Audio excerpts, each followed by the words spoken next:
मैं शिवकर्ण चंद्रा, स्थायी निवासी चंबा, आज आपके सामने रूबरू हो रहा हूँ। हिमाचल प्रदेश आज चुनाव के दौर से गुजर रहा है और 12 नवंबर को होने वाले चुनाव में हर प्रत्याशी जी तोड़ मेहनत कर रहा है कि वो उसमें सफल हों। बतौर नागरिक मैं ये कहना चाहता हूँ कि हिमाचल प्रदेश देश का पहला राज्य है जहाँ सही में लोकतंत्र है। कोई भी सरकार चाहे जितना अच्छा काम कर ले, वो आने वाले दिनों में दूसरी सरकार को प्राथमिकता या दल को शासन करने की प्राथमिकता देती है। जहाँ तक बात है ज़िला चंबा की, तो इन 5 सालों में ज़िला चंबा पिछड़ेपन में 115 में पायदान पर रहा है। तो हमें विधायक आज तक ऐसा नहीं मिला जो चंबा को प्रगति के मार्ग पर ले जाए। चंबा में शिक्षा, स्वास्थ्य और सड़क और रोज़गार, ये ऐसी समस्या है, आज भी ज़िला चंबा इन समस्याओं से उलझ रहा है।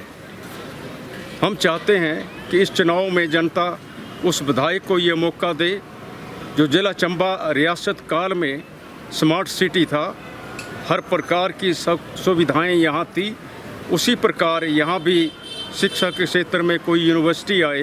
हालांकि मेडिकल कॉलेज यहाँ स्थापित हो चुका है, लेकिन असुविधाओं का अभाव है। इस चुनाव में जो 3 महत्वपूर्ण मुद्दे हैं, जनता से अपील करूँगा कि वो इन मुद्दों को ध्यान में रख के प्रत्याशी का चयन करें। पहला है महंगाई, दूसरा है बेरोजगारी और तीसरा जो मुख्य मुद्दा है प्रदेश में कार्यरत कर्मचारियों के लिए ओपीएस। अगर इनके ऊपर विधायक और जो भी सरकार बनती है वो इसमें लागू करने और इन चीज़ों को निरस्त करने में कामयाब होती है, तो मैं समझता हूँ प्रदेश की जनता, ज़िला चंबा की जनता उस प्रत्याशी को अवश्य विजय बनाएगी। क्योंकि चंबा में अपार संभावनाएं हैं, पर्यटन की हैं। हमारी पन बिजली परियोजनाओं में चंबा का एक देश के अंदर खास मुकाम है, लेकिन हमारा ज़िला राजनीतिक नेतृत्व के अभाव में आज तक पिछड़ा रहा है। उम्मीद करता हूं कि इस चुनावी समर में जनता मताधिकार का सही उपयोग कर उपयुक्त विधायक को चयन करने का प्रयास करेंगी। धन्यवाद। मेरा नाम सूरतराम चौहान है और जो 2022 का इलेक्शन हो रहा है, ये बहुत से ऐसे मुद्दे हैं जो कि मतलब इलेक्शन के समय पर हो सकता है किसी भी पार्टी को के ऊपर हैवी हो सकते हैं। जैसे महंगाई सबसे मेन मुद्दा है। 2017 में आज गैस का सिलेंडर का रेट क्या था और आज 2022 में 1150 तक ये जो है गैस का सिलेंडर पहुंच गया है। इसके बाद तेल पर जाएं आप, पेट्रोल पहले 70 रुपये प्रति लीटर था, आज वो 100 के लगभग पहुंच चुका है। और बेरोज़गारी इतनी बढ़ गई है कि नौजवान जो हैं वो जगह जगह पर भटक रहे हैं, उनको रोज़गार नहीं मिल रहा है, वो जाए तो जाए कहाँ। तो इस बेरोज़गारी ने और महंगाई ने लोगों की कमर तोड़ दी है। लोगों का जीना जो है वो बहुत ही कठिन हो चुका है। तो क्यों 5 साल तक तो सरकार ने सोचा नहीं कि महंगाई के ऊपर कंट्रोल किया जाए, गैस के ऊपर कंट्रोल किया जाए, तेल के ऊपर कंट्रोल किया जाए, अनएम्प्लॉयमेंट के ऊपर कंट्रोल किया जाए। 5 साल तो ये भाषणों में ही चले गए। अब इसमें दूसरे हमारे कर्मचारी भाई भी हैं, उनका मुद्दा ओपीएस है। ओपीएस भी एक बहुत बड़ा मुद्दा है। कुछ दो कर्मचारी जो हैं वो मतलब जो रिटायर हो चुके हैं अपनी सेवा से, उन्होंने काफ़ी समय तक सरकारी विभागों में काम किया, आज वो अपनी पेंशन से महरूम है। तो हम जो भी सरकार आगे आएगी उसे के आग्रह करता हूँ कि इन लोगों की सुनी जाए और उनके हक में जो है वो फैसला लिया जाए, क्योंकि समानता एक ऐसी चीज़ है, हर इंसान को उसका बेनिफिट जो है वो मिलना चाहिए। और इसके आगे तो सबको पता है कि आजकल क्या हालात है, सब आदमी जो हैं इस महंगाई से जूझ रहा है और इस महंगाई ने कमर तोड़ के रख दी। भूपिंदर जसरोटिया, वरिष्ठ नागरिक चंबे दा। मैं आपको चंबियाली में बात करूँगा।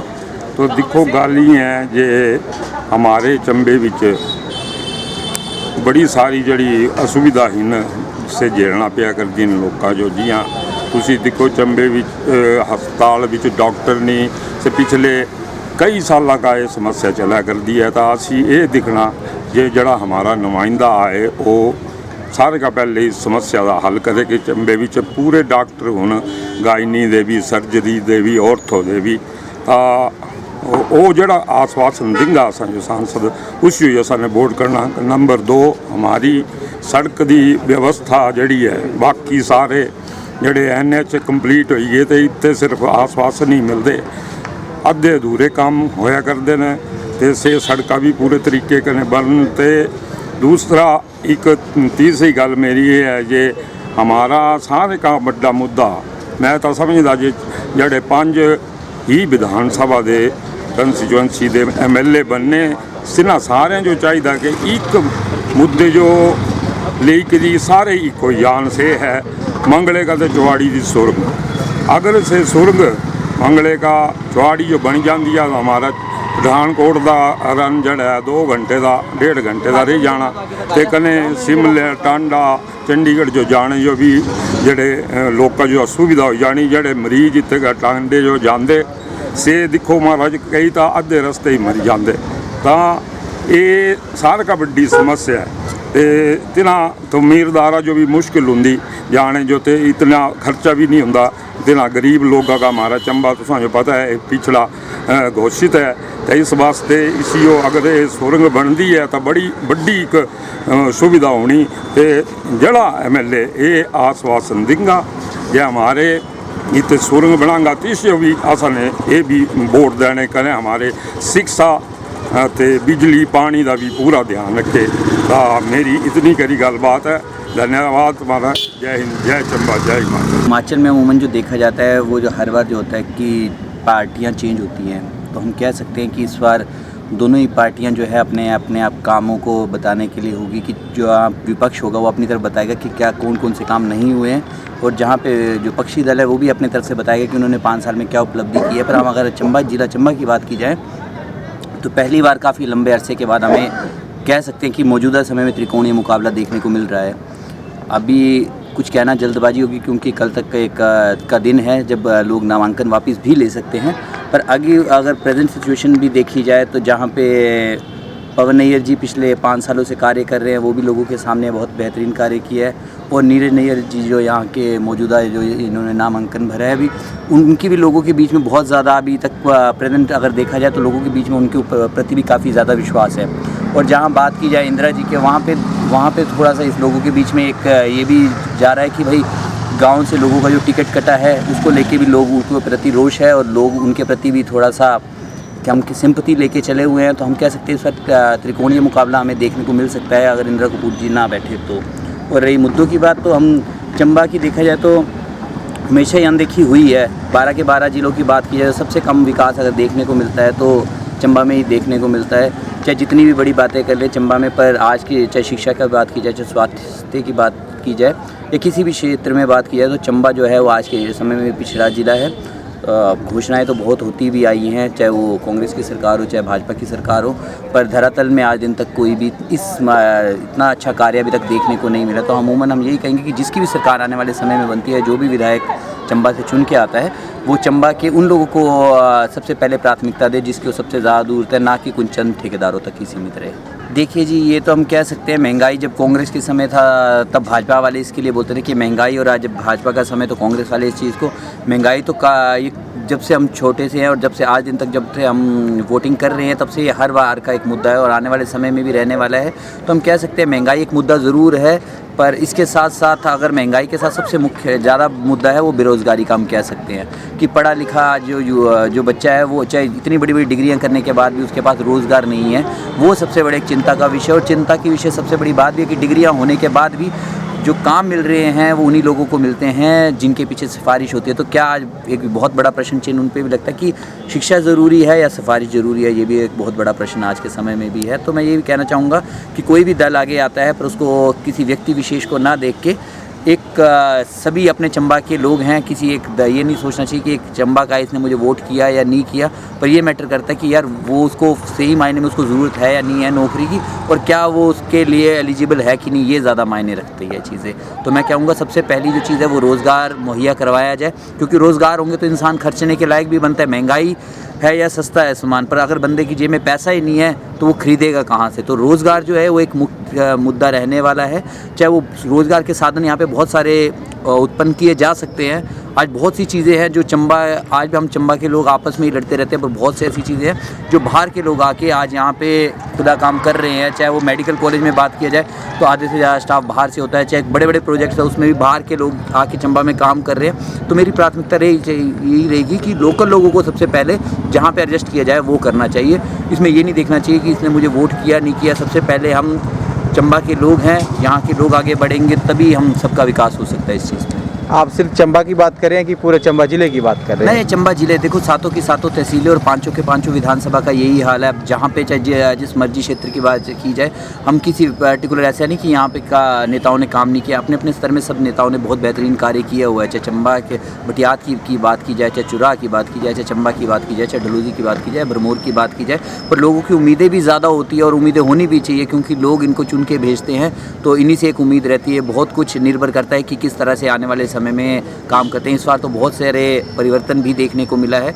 तो हम उम्मीद करते हैं कि आने वाला जो ये 5 साल है, इन लोगों को जो दायित्व मिलेंगे आने वाले समय में, ये चंबा के उज्जवल भविष्य की कामना करते हैं। और ये हम ये चाहेंगे कि आने वाले समय में चंबा का जो पिछड़े ज़िले का जो नाम है, एक समय था जो चंबा में इतने सारे अधिकारी जो निकलते थे, बढ़ चढ़ के चंबा का सबसे आगे नाम हुआ करता था, उसी तरह की ये चीज़ें होगी। और मैं फिर बोलूँगा किसी व्यक्ति विशेष के साथ या द्वेष के साथ काम ना करके सबको साथ लेके चले, ऐसी मेरी मानना है कि सबको साथ लेके चंबा चाहे बटियात या चुराह जो भी है, ये हम सबका एक ज़िला ही है और ज़िला में सभी को रोज़गार मिलना चाहिए, ऐसी हमारी आशा रहेगी इन सभी उम्मीदवारों से। जैसा कि आप जानते हैं कि आजकल चुनावी सरगर्मियाँ अपने पूरे यौवन पे हैं।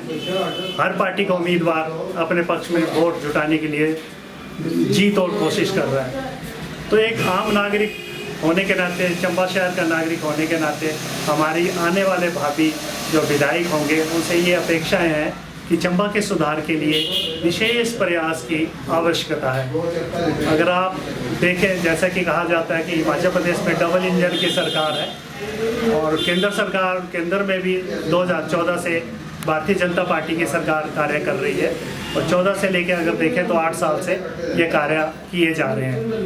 लेकिन जहाँ भी देखें, चंबा शहर के विकास की ओर देखें तो नगण्य हमारे पास कुछ ऐसे मुद्दे रहे होंगे जिन पे जो पार्टी है वो सफल हो पाएंगी। चंबा जिला आज भी आकांक्षी जिला में श्रेणीगत है। तो क्या कारण है कि चंबा जिला को आकांक्षी जिला का दर्जा दिया गया है?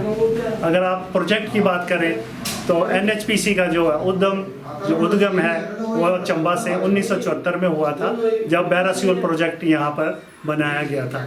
उसके बाद ये कंपनी अपने कार्य में आगे आई और धीरे धीरे चंबा जिला में इनके 3 प्रोजेक्ट हैं। और ये कुछ सूचनाएं हमने एकत्रित की है कि जो चमेरा प्रोजेक्ट है उसमें चंबा जिला को या हिमाचल सरकार को प्रतिदिन 25 लाख रुपए की इनकम हो रही है। अगर आप 25 लाख को साल में कन्वर्ट करें तो लगभग 88 करोड़ रुपए की आय जो है एक ही प्रोजेक्ट से हिमाचल सरकार को हो रही है। कुछ साल पहले उनके जो CMD यहाँ पे आए थे तो उनसे चंबा के कुछ प्रबुद्ध लोग मिले थे, तो उन्होंने कहा था कि चंबा देश भर में एकमात्र ऐसा जिला है जहाँ की NHPC के 4 प्रोजेक्ट काम कर रहे हैं, तो चंबा के लिए विशेष पैकेज की घोषणा की जाए। तो वहाँ उन्होंने बताया था कि जब एक प्रोजेक्ट से ही 88 करोड़ मिल रहा है तो अपने जो भी आपके मुख्यमंत्री है, चाहे वो कांग्रेस का हो चाहे वो भाजपा का हो, तो एक बार कह दो कि एक 88 करोड़ जो है एक साल का चंबा जिला के विकास के लिए लगाया जाए, लेकिन ये अभी तक फलीभूत ना हो सका। और आज भी देखें समस्याएं वैसे की वैसी हैं। अगर आप पार्किंग का देखें तो कछुआ गति से कार्य चला हुआ है। आप चंबा जिला के जो मेडिकल कॉलेज है उसमें आए दिन जो डॉक्टर हैं उनकी कमी पाई गई है, और जो मरीज़ होते हैं उनको यहाँ से भाग के या इधर टांडा या शिमला का रुख करना पड़ता है। जब चंबा जिला के इतने रिसोर्सफुल है, इतना पानी है, तो चंबा जिला को वो उस फंड के पैसे क्यों नहीं दिए जा रहे हैं? तो हमारा आने वाले विधायक से यही अपेक्षा रहेगी कि सबसे पहले जैसा कहा जाता है कि सड़क भाग्य की रेखाएं हैं, तो एक जो मेन रोड है चंबा से पठानकोट को जोड़ने वाली, उसके बारे में तो सोचा जाए, उसके बारे में उसको NH में कन्वर्ट तो किया जाए। NH कन्वर्ट हो चुका है, लेकिन आप देख सकते हैं कि गोली से यहाँ चंबा आने में अलग अलग जगह पे ब्लैक स्पॉट हैं, चिन्हित किए गए हैं कि यहाँ पे खतरा है, लेकिन उनको हटाने का कोई प्रयास नहीं किया गया। एक साल के बाद देखें तो वो लगभग जितने भी 8 ब्लैक स्पॉट हैं वो वहीं पे हैं। जब ये कहते हैं, जो मौजूदा विधायक ने भी यही कहा है कि यहाँ पे पैसों की कोई कमी नहीं है, मुख्यमंत्री से जितना पैसा मांगे उतना मिलता है, तो पैसा मिल रहा है तो उन चीज़ों की ओर ध्यान क्यों नहीं दिया जा रहा है? तो हमारा एक आम नागरिक होने के नाते यही होगा कि चंबा के बारे में शिक्षा के, स्वास्थ्य और सड़क जो है उनको शीघ्र से शीघ्र उनके ऊपर तवज्जो दी जाए और उसका विकास किया जाए, ताकि आने वाले जो यहाँ के टूरिस्ट हैं, पर्यटक, उनको भी सुविधा मिल सके और हम लोग भी गर्व से कह सकें कि चंबा आइए, यहाँ भी सड़क की अच्छी सुविधाएं हैं, स्वास्थ्य की अच्छी सुविधाएं हैं और यहाँ पे शिक्षा का जो स्तर है ऊपर बढ़ चुका है। जय हिंद, जय भारत, जय भीम। मैं पीसी राणा मल्ला पक्काटाड़ा निवासी चंबा। आने वाले इलेक्शन के लिए आज के जो चुनाव हो रहे हैं, मैं ज़िला चंबा का जो भी विधायक जीत कर यहाँ पर आता है, सबसे पहले मैं अपने समाज के बारे में उनसे रिक्वेस्ट करूँगा कि जो सफाई कर्मचारी जो ठेके प्रथा है उसे ख़त्म किया जाए, क्योंकि सबसे ज़्यादा नुकसान जो है हमारे वाल्मीकि समाज को हुआ है। वो इसलिए कोई 25 साल पहले जो काम ठेके पर नहीं था, जिससे हमारे सफाई कर्मचारी थे अपने बच्चों की शिक्षा, पढ़ाई लिखाई, घर बनाते थे, लेकिन आज जो हालत है, सबसे ज़्यादा जो ठेके प्रथा चलाई है इन्होंने, सरकार ने, जो भी सरकार हो, चाहे वो कांग्रेस की हो, BJP की हो, जो भी सरकार हो, जो भी नीति हो सरकार की, मैं आने वाले विधायक से यही प्रार्थना करूंगा, अगर वो जीत कर जाते हैं तो कैबिनेट में सबसे पहले हमारे वाल्मीकि समाज के बारे में सोचे कि ये जो निजीकरण हुआ है उसका सबसे ज़्यादा नुकसान हमारे सफाई कर्मचारी को हुआ है। वो इसलिए आप देख रहे कि वो मात्र वो 1 महीने का 10,000 रुपये कमाते हैं। मैं हिमाचल सरकार से उनके ध्यान में ये बात लाना चाहता हूँ कि आप दूसरे देशों में जाइए। ऑस्ट्रेलिया लिए मैं सबसे पहले ऑस्ट्रेलिया का नाम लेता हूँ, वहाँ पर एक सफाई कर्मचारी की जो पे है वो है 6 लाख रुपया, और उस मुकाबले में हिमाचल जो है वो दे रहा है 9,000 रुपये सफाई कर्मचारी। बताइए आप, एक गरीब बच्चा जिसकी 2 बेटियाँ हैं, वो बेटी को पढ़ा रहा है प्राइवेट स्कूल में, प्राइवेट स्कूल की फ़ीस है 1 महीने की 2,000 रुपया, साल का 24,000 रुपया बनता है। तो इस हिसाब से मैं चाहता हूं कि जो भी विधायक चंबा से जो भी विधायक जीते, वो कम से कम हमारे समाज के वाल्मीकि समाज जो सफाई कर्मचारी है उनके ध्यान में ये बात लाई जाएगी कि जो भी विधायक हमारे वोट मांगने के लिए आएगा शहर में, हम उनसे ये रिक्वेस्ट करेंगे कि ये जो सफाई व्यवस्था है उसे ख़त्म किया जाए। लाना चाहता हूँ स्वास्थ्य की ओर, क्योंकि स्वास्थ्य विभाग जो स्वास्थ्य एक डिपार्टमेंट था उसमें सबसे ज़्यादा पोस्टें हमारे सफाई कर्मचारी की थी, वो भी सरकार ने ठेके पर दे रखी है। सबसे ज़्यादा फ़ायदा जो ठेकेदार ले रहे हैं, कई सालों से वो ठेके पर था, वो करोड़पति बन गए, हमारे जो सफाई कर्मचारी है वो रोड पर से आ गए। वो ना अपने बच्चों को शिक्षा की ओर ध्यान देते हैं, ना किसकी ओर ध्यान ले जाते हैं, वो गरीब से गरीबी। सबसे ज़्यादा मुद्दा जो विधानसभा ये चंबा सदन से जो भी विधायक जीतेगा उनका ध्यान हम पक्काटाला की ओर ले जाएंगे, क्योंकि पक्काटाला की जो हालत है वो बड़ी ख़राब है। ठीक है, केंद्र से पैसा सैंक्शन हुआ है, अभी वो काम लगा हुआ है, वो सबसे ज़्यादा जो जरूरत है वो सफाई कर्मचारी की घरों की है, क्योंकि वो पहाड़ जो है वो दरकने की दरकार पर, अभी सर्दी आ रही है, बारिश होगी, बर्फ़ गिर गई तो आने वाले 10-15 सालों में वो घर गिरने की कगार पर हैं। सरकार ने पैसा सेंक्शन किया है, सर्वे भी हुआ है और स्प्रे के लिए भी पैसा सेंक्शन हुआ है, लेकिन वो स्प्रे आज तक हुआ नहीं है। अब उस सबसे चंबा की ओर मैं युवाओं की ओर ले जाना चाहता हूँ, सदर जो भी विधायक जीतेगा, कि चंबा में सबसे ज़्यादा बेरोज़गारी है। तो बेरोज़गारी की ओर कोई भी जो एमएलए जीत के आता है वो बेरोज़गारी की ओर बिल्कुल ध्यान नहीं देता है। युवक युवती जो पढ़े लिखे बेचारे बेकार घूमते रहते हैं, वो नशे की ओर चले जाते हैं, गलत राह की ओर मुड़ जाते हैं। तो मैं जो भी विधायक जीतेगा हम उनसे प्रार्थना करेंगे कि कम से कम चंबा शहर में जो युवक बेकार है उनके रोज़गार के लिए कम से कम कैबिनेट में ये प्रस्ताव पास कराए। सरकार ने रोड खुले करा रहे हैं, अच्छी बात है, हो रहे हैं, मगर कई जगह ठीक से काम नहीं हो रहा है। इससे सबसे ज़्यादा ध्यान मैं विधायक की ओर लेने जाता हूँ, जो भी विधायक जीतेगा वो कम से कम जो सड़कें हैं उनकी ओर ध्यान दे, ताकि आने वाले जो पर्यटक है, बाहर से पर्यटक आते हैं, दिल्ली से, बॉम्बे से और बाहर से जो विदेश से भी पर्यटक आते हैं, इस तरह खजियार की ओर निकलते हैं, लेकिन रोड की हालत इतनी ख़राब है कि वो एक बार आने के बाद दोबारा वापस नहीं आते हैं। मेरा नाम सुनील कुमार है, मैं गांव भंडार, ग्राम पंचायत रूपणी, जिला चंबा का रहने वाला हूं। जो अभी जो इलेक्शन का माहौल चल रहा है, मेरी यही इच्छा है कि जो भी अगला कैंडिडेट जीते वो कम से कम हमारी पंचायत जो रूपणी पंचायत है उसकी तरफ देखे, क्योंकि 2012 से पहले जो एमएलए साहब जीते थे उन्होंने कुछ काम तो किया था, जैसे कि हमारे पंचायत घर को अलग करवाना, छोटी मोटी रोड के लिए पैसा सेंक्शन करवाना, टूटी फूटी सड़क बनवाना, मिडिल स्कूल बनवाया उन्होंने, हेल्थ सब सेंटर बनवाया और उसके अलावा छोटे मोटे और भी काम किए। लेकिन 2012 के बाद हमारी पंचायत की वो दुर्दशा हुई, वो हालत हुई कि हमारे यहाँ कुछ भी काम नहीं आया। आज जो सड़क है, सड़क की हालत इतनी ख़राब है कि आम जनता पैदल चलने से भी कतरा रही है। वहाँ पे ना रिटेनिंग वॉल है, ना ब्रेस्ट बॉल है, ना पैरापेट लगे हुए हैं। पिछले 2-3 साल में 2-3 बार एक्सीडेंट हुए और 2 लोगों की जान भी चली गई। शासन और प्रशासन का उस तरफ कोई भी ध्यान नहीं है। पिछले 10 साल से हमारे एक भी काम नहीं हुआ है। वहाँ पे पानी की हालत देख लो, पानी के लिए लोग तरसे जा रहे हैं। डिपार्टमेंट ने जितनी भी पाइपें बिछाई हुई है सब ओपन रखी हुई है। आए दिन कभी वहाँ से कोई पशु का नुकसान हो रहा है, कोई इंसान का नुकसान हो रहा है। मेरी तो यही रिक्वेस्ट है कि अगला जो भी कैंडिडेट जीते वो कृपया करके उसकी तरफ ध्यान दे, ताकि उन लोगों का भी जो है भविष्य सफल हो सके। मेरा विभाग से ये अनुरोध है कि जो राजनगर से हमरोता तक जो सड़क बन रही है उसको अच्छे ढंग से बनाया जाए, रिटेनिंग वॉल, ब्रेस्ट बॉल वगैरह लगाया जाए और उसको पक्की किए जाए, क्योंकि उसको अभी तक कम से कम पिछले 23 साल से वो सड़क बिल्कुल कच्ची पड़ी हुई है और वहाँ आना जाना बहुत बुरा हाल होता है लोगों का। तो मैं चाहता हूं कि अगला एमएलए जो भी बने वो उसकी तरफ पूरा ध्यान दे। मेरा नाम उमेश कुमार शर्मा है, मैं चंबा का रहने वाला हूं। अभी हमारे यहाँ इलेक्शन का दौर चला हुआ है, सारी पार्टियां अपना अपना जोर लगा रही हैं। हम ये चाह रहे हैं, जो भी चंबा का निवासी है शायद वो यही चाह रहा है कि हर किसी की जुबान पे है कि चंबा पिछड़ा हुआ है, पिछड़ा हुआ है। वो पिछड़ा हुआ है तो उसको कब ठीक करेंगे हम? आज तक किसी ने उसके बारे में नहीं सोचा। तो हम ये चाह रहे हैं कि जो भी काम हो वो चंबा को उठाने के लिए हो।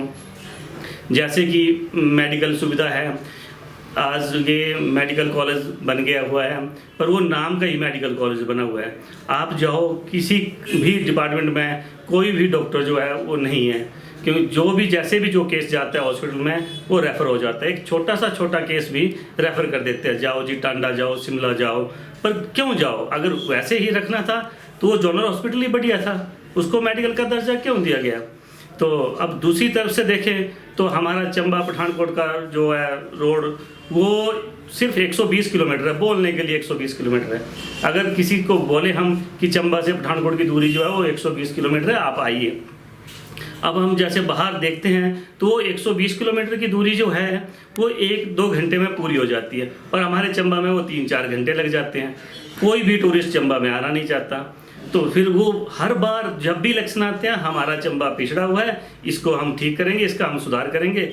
कब करेंगे सुधार? हम यही चाह रहे हैं कि जो भी सरकार आए, जो भी एमएलए आए, वो इसके बारे में सोचे। अभी हमारे प्रधानमंत्री जी भी आए हुए थे, हम देख रहे थे, सोच रहे थे, उनके भाषण भी सुना कि कब वो चंबा को कोई एक भारी बजट दे के जाएंगे तो चंबा का पिछड़ापन खत्म हो जाएगा। किसी भी एमएलए ने, मुख्यमंत्री जी ने कोई भी मांग नहीं की। वो उनको सपना तो पढ़ना नहीं था कि चंबा वाले को क्या चाहिए, वो भी अपना वो भाषण खत्म करके चले गए, करोड़ों का खर्चा हो गया और चंबा वैसे का वैसा ही रह गया। तो मेरी सभी विधायकों से, सभी से यही विनम्र निवेदन है कि वो अपने मतलब के लिए ना खड़े हों, हमारे चंबा का सुधार करें ताकि हमारा चंबा का नाम जो है वो देश विदेश में जाए और यहाँ टूरिस्ट आए। धन्यवाद। मेरा नाम अनिल कुमार है, मैं चंबा जिला का स्थायी निवासी हूँ। चंबा चप्पल का कारीगर हूँ, साथ में व्यवसायी भी हूँ। मेरे तो इस चुनावी माहौल में यही विधानसभा, चंबा विधानसभा क्षेत्र के जो भी विधायक बनेंगे या जो भी यहाँ की डेवलपमेंट के बारे में राष्ट्रीय और राज्य राष्ट्रीय स्तर तक आवाज़ उठाएंगे, काम को बढ़ावा देंगे या पर्यटन को बढ़ावा देंगे, जिसकी वजह से हमारा जो काम है वो बढ़े और इसकी तरक्की हो। क्योंकि चंबा जिला एक आकांक्षी जिला में आता है और यहाँ पे सड़क, शिक्षा और स्वास्थ्य की हालत बहुत बुरी है। ना अस्पतालों में डॉक्टर है, ना ही उच्च शिक्षा की यहाँ पे शिक्षण संस्थान है। मैं यही चाहता हूँ कि चंबा जिला में जो भी विधायक बने वो सबको साथ लेके चले, सबका विकास करे और सबकी ज़रूरतें पूरी करे। My name is Vinod Kumar, I am belong to tehsil Saloni, district Chamba, Himachal Pradesh. तो जैसा कि आजकल चुनावी दौर चल रहे हैं हमारे डिस्ट्रिक्ट चंबा, पूरी विधानसभा, डलहौजी, तो हम इस बार ऐसा उम्मीदवार चाहते हैं कि जो सबसे पहले हमारी ये डिमांड है कि स्वास्थ्य को लेके हॉस्पिटल हर एक तहसील, हर एक मतलब उसमें हॉस्पिटल होना बहुत अनिवार्य है हमारे। और दूसरा शिक्षा और एक रोड, जो मतलब आम आदमी के लिए बहुत परेशानी की समस्या है आज के दिनों में। तो हमारा जो ये मेन विषय है कि जो सरकार हमें रोड, शिक्षा और हॉस्पिटल प्रोवाइड करेगी, हम उन्हीं के साथ हैं। एक हमारी ये डिमांडें पूरी करेगा, हम उन्हीं के साथ हैं। हम ऐसा विधायक चुनेंगे इस बार जो हमारी ये तीन चार डिमांडें हमारी ज़्यादा नहीं हैं। एक हमारी स्वास्थ्य को लेके, एक शिक्षा को लेके और तीसरी रोड को लेके। रोड जो है हर एक विलेज में बहुत समस्या होती है रोड को लेके, आम नागरिक को बहुत परेशानियों का सामना करना पड़ता है। जैसे हमारे यहाँ पे सलोनी में कोई हॉस्पिटल नहीं है अभी, हमें वहाँ से बांदल की हार जाना पड़ता है। तो हमारी जो भी हमारा विधायक होगा उससे हमारी यही अपील है कि वो हमें अच्छी शिक्षा, हॉस्पिटल और रोड का प्रावधान करवाएं। बेरोजगारी का और सबसे बड़ा मुद्दा तो महंगाई का रहेगा इसमें 2022 के चुनाव में। तो लोग अभी महंगाई से बहुत परेशान हैं, बेरोजगारी से लोग देखो लाइनें लगी हुई है बेरोजगारी की हिमाचल प्रदेश में। तो इस मुद्दे को लेकर जो है लोग अभी परिवर्तन की ओर जा रहे हैं। मेरा नाम भार्गव शर्मा है, मैं ज़िला चंबा का एक स्थानीय निवासी हूँ। जिस तरह से आप सभी को पता है कि अब विधानसभा के चुनाव आ रहे हैं, तो मेरा आप सभी से निवेदन रहेगा कि सबसे पहले तो जो है मतदाता सूची में जाके जो है अपना नाम दर्ज करवाएं और अगर जो 18 साल से ऊपर हो गए हैं, अगर उनके वोट नहीं बने हैं तो वो जल्द से जल्द जो है अपने वोट बनाएं और साथ में जो है एक ऐसे जो है जनप्रतिनिधि को चयनित करें जो कि चंबा के लिए कुछ विकास के कार्य सोचे और शिक्षा, बेरोज़गारी और स्वास्थ्य के ऊपर हमारा ज़्यादा फोकस रहे। और जिस तरह से आपको पता है कि चंबा का जो मेडिकल कॉलेज है, यहाँ की जो व्यवस्थाएं हैं, तो आप सभी को चंबा की जितनी जनता है सभी भली भांति इससे वाकिफ़ हैं। तो बस सभी से यही निवेदन रहेगा कि शिक्षा, स्वास्थ्य और बेरोज़गारी पे जो है हमारा ज़्यादा ध्यान रहना चाहिए। धन्यवाद। Akshay Thakur, I am from Bharmour, village Samra. मेरी सबसे पहले ये डिमांड है कि हमारे सबसे पहले रोड क्लियर होने चाहिए। रोड अच्छे से नहीं है, आने जाने में बहुत ज़्यादा दिक्कत होती है। दूसरी बात, हाई एजुकेशन और प्रोफेशनल कोर्स बहुत ज़रूरी है चंबा डिस्ट्रिक्ट में। चंबा के मैक्सिमम स्टूडेंट दूसरी स्टेट में जाते हैं पढ़ने के लिए, दूसरे डिस्ट्रिक्ट में जाते हैं पढ़ने के लिए। तो हमारे चंबा में कोई भी प्रोफेशनल कॉलेज नहीं है, ओनली गवर्नमेंट कॉलेज है चंबा का और कोई भी कॉलेज नहीं है। दूसरी बात, हाई एजुकेशन होना बहुत ज़रूरी है। चंबा में हाई एजुकेशन है नहीं, पहली बात। मतलब बच्चों को दूसरी स्टेट में जाना पड़ता है, दूसरी डिस्ट्रिक्ट में जाना पड़ता है। जो हमारे नेक्स्ट विधायक होंगे उनसे मेरी ये विनती है कि हमारी तहसील में हाई एजुकेशन का सिस्टम होना चाहिए, अनिवार्य होना चाहिए। और रोड का बहुत ज़्यादा दिक्कत है और हॉस्पिटल की बहुत ज़्यादा दिक्कत है। किसी काम में मतलब हॉस्पिटल तो है बट स्टाफ नहीं है प्रॉपर। हॉस्पिटल मैक्सिमम टाइम बंद रहता है। तो मतलब फ़ायदा क्या हॉस्पिटल का? स्टाफ होगा तो भी तो ज़रूरी है, उसके लिए आप वैकेंसी निकालिए हॉस्पिटल में। कॉलेज में फैसिलिटी तो है बट स्टाफ नहीं है प्रॉपर। स्टाफ होगा तभी हमें फैसिलिटी मिलेगी। मतलब उस वजह से हमें टांडा रेफ़र कर देते हैं, पीजीआई रेफ़र कर देते हैं, फ़ायदा कोई नहीं है। तब तक जाते जाते मतलब बंदों की डेथ हो जाती है। सबसे पहले मतलब हाई कोर्स होने ज़रूरी हैं, हाई कोर्स होंगे तभी मतलब हाई हमें फैसिलिटी मिलेगी।